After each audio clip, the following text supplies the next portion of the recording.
Morning everybody, welcome to another morning with Proverbs, where we share a short 2-minute video from the book of wisdom, okay, otherwise known as the book of Proverbs, written by the wisest king that ever lived, King Solomon, who asked God, please, more than anything, more than money and anything, give me wisdom, because I know that's the greatest treasure that you can have. So we're trying to impart with you some of the greatest treasures that you can have, which is wisdom, from the guy who wrote the book, obviously King Solomon.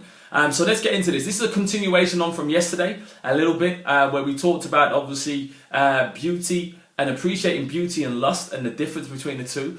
Solomon goes on to say this in chapter 6, verse 27. Can a man scoop fire into his lap without his clothes being burnt? Can a man walk on hot coals without his feet being scorched? The answer to those two questions, no. If you play with fire and you put fire on your lap, your clothes are going to be burnt. If you walk on hot coals, your feet are going to be scorched. So what Solomon's saying here is, listen, if you're going to play with fire, you have to understand there will be consequences, which will basically mean that you'll be burned. What does that mean? If you're going to be constantly, let's be real now. If you're going to constantly watch pornography and you're in a relationship, you're in a marriage, whatever it may be, okay, sooner or later you're going to want your partner to be doing the things that you're fantasizing about in the videos. And if your partner does not do that, because rightfully so, she shouldn't have to do those things, okay, you'll start saying to yourself, do you know what? This is boring. Our sex life is boring, okay? If you start fantasizing after other women and keeping your eyes on other women or other men, what happens is, instead of, obviously, because you're dealing with fire, what happens is, sooner or later, next thing you know, you're cheating. You're out there sleeping with different women, different men. Why? Because you're playing with fire.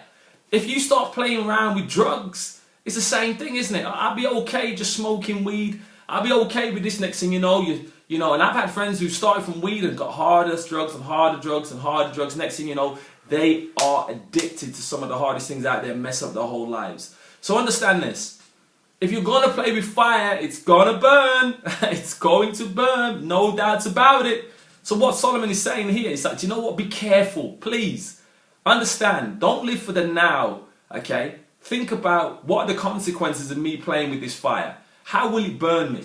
The things that I do, what consequences will they have? So he's telling you, please be wise. Think about what you're doing. And understand that every action has a reaction. Okay? So, be blessed today. Stay away from the fires. If you get tempted by the fires, you get drawn in by the warmth, back off and run away and say, do you know what, people, I can't be around you. I can't watch this. I can't read that paper, whatever it may be. Okay? Whatever you need to stay clear from. So be blessed today. And as we always say with Jen Hope, God's gift to us is life. What you do with that life is our gift back to God. Be blessed. See you tomorrow. Bye-bye.